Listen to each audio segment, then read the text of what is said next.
Et il y a Jésus le Christ qui donne la foi pour être descendant spirituel d'Abraham, pour toutes les nations.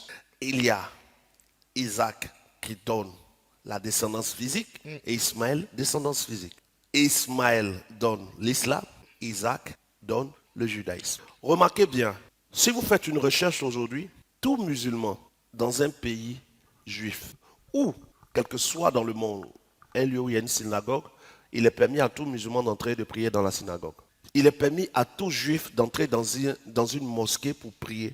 Parce que les juifs attestent de la foi de l'islam. Wow. Vérifiez bien. Ok. Toutes les pratiques du judaïsme sont analogues aux pratiques de l'islam. Le judaïsme, quand il prie, il se met à genoux, la tête au sol.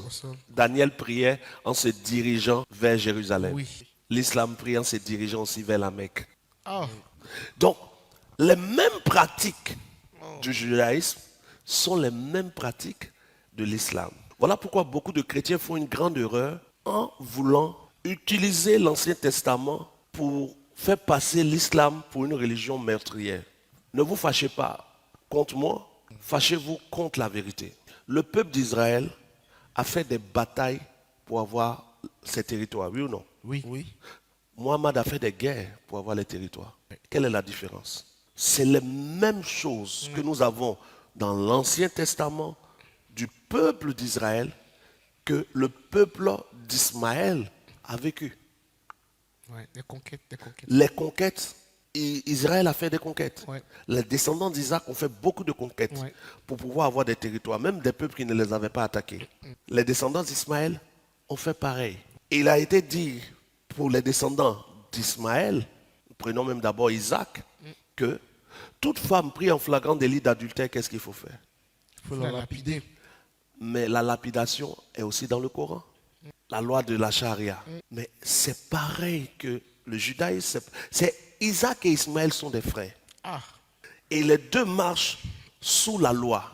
Et de même que Isaac, les descendants d'Isaac, n'ont pas reconnu Jésus comme le Messie venu pour toute la terre, les descendants d'Ismaël disent la même chose.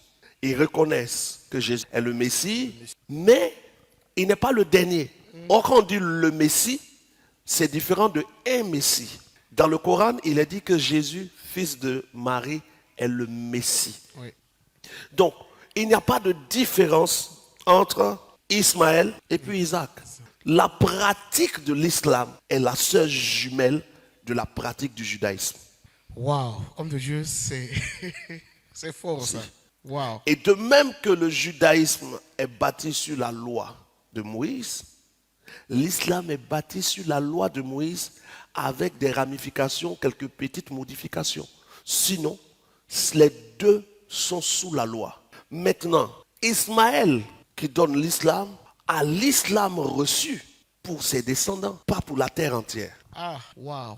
Voici pourquoi il est dit que Mohammed a été envoyé vers son peuple afin qu'il avertisse la mère des cités, c'est-à-dire la Mecque, et ses alentours. Et le Coran a été donné de manière précise en arabe. Waouh. Or, la Torah a été donnée en hébreu. Oui. Et la Torah n'est pas pour la terre entière. Donc le Coran en arabe ne peut pas être pour la terre entière. Et dans le Coran, il est précisé, et c'est Allah qui dit ça dans le Coran, leur Allah dit ceci, et je vous ai donné le Coran dans une langue arabe afin que vous puissiez méditer et réfléchir sur la vérité qu'elle contient. Maintenant, est-ce que quelqu'un qui ne comprend pas l'arabe peut méditer sur un livre qui est en arabe? La cible est bien distincte. Oui, oui, c'est clair. Maintenant, vous allez voir certains musulmans vous sortir que Mohammed a été envoyé en avertisseur et en messager, et il a été envoyé en avertisseur et il est une miséricorde pour l'univers. Mais pour l'univers, quel univers? Pour l'univers arabe.